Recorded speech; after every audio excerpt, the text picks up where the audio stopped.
व्यवहार।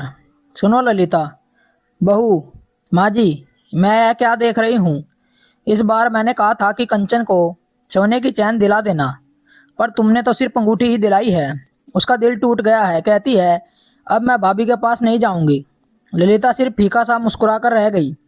क्या कहे और सास को कैसे समझाए कि पति ने ही मना कर दिया था कि जब उसकी शादी होगी तब दे देंगे सोने की चैन, मगर अभी से क्या दे, ननद है।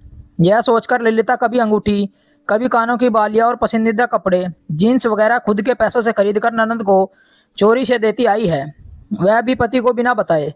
इस बार भी छोटे की शादी है, भाभी मुझे लहंगा चाहिए। तो कंचन ने मांग की तो ललिता ने खुशी से उसकी फरमाइश को पूरी की। जब अपने लिए पैसे ही नहीं बचे तो सोचा कि मुझे शादी से मिली साड़ियों में से ही कोई पहन लूंगी। सब बहुत सुंदर है और एक के दो बार ही पहनी है। यह सब सोच रही ललिता को जेठानी ने पुकारा तो सदियों के सोच विचार से निकली। जेठानी को अपनी व्यवस्था बताई कि आप तो जानती हैं इनकी कंजूसी, जब भी सब कुछ साड़ी कपड़ा खरीदने को बोलो तो कह देंगे तुम्हारे पास इतने सारे तो हैं। और माँ जी भी यही कहती है कि मैं ननद को हर बार कुछ ना कुछ निशानी देती रहा करूं। जेठानी सुषमा जी ने खुद के स्वभाव में समझाते हुए कहा, ललिता को बताया कि तुम्हारी शादी में कोई काम वाली नहीं लगी थी, सारा बर्तन झाड़ू बड़ी बुआ और सास करती थी, उनको कोई हटाता भी तो हटती नहीं थी। मैं बैठी बैठी इतना भी नहीं कर सकती।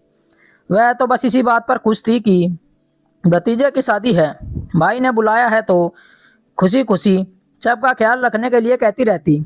छोटी ननद को गहने कपड़े दिलाने के लिए भी हर बार बोलना नहीं भूलते हैं, और खुद की ननद के साथ इतना बुरा व्यवहार करती हैं।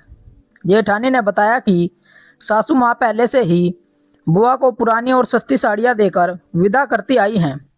बड़ी बुआ तो चुपचाप ले लेती थी, कुछ भी नहीं कहती थी, पर छोटी बुआ से बर्दाश्त नहीं होता तो विरोध कर देती थी। और जब भी माँ जी की बहनें आती हैं या भाई भाभी आते हैं, माँ जी बढ़ चढ़कर शॉपिंग करवाती हैं, एक से एक साड़ी कपड़े खरीद कर उनको देती हैं, उन्हें खूब घुमाने ले जाती हैं।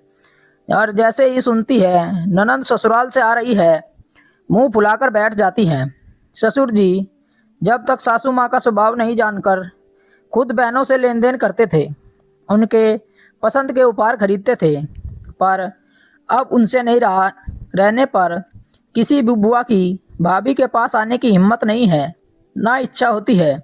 इसलिए कोई बुआ कभी नहीं आती है, बाकी भाइयों के पास जरूर चली जाती हैं।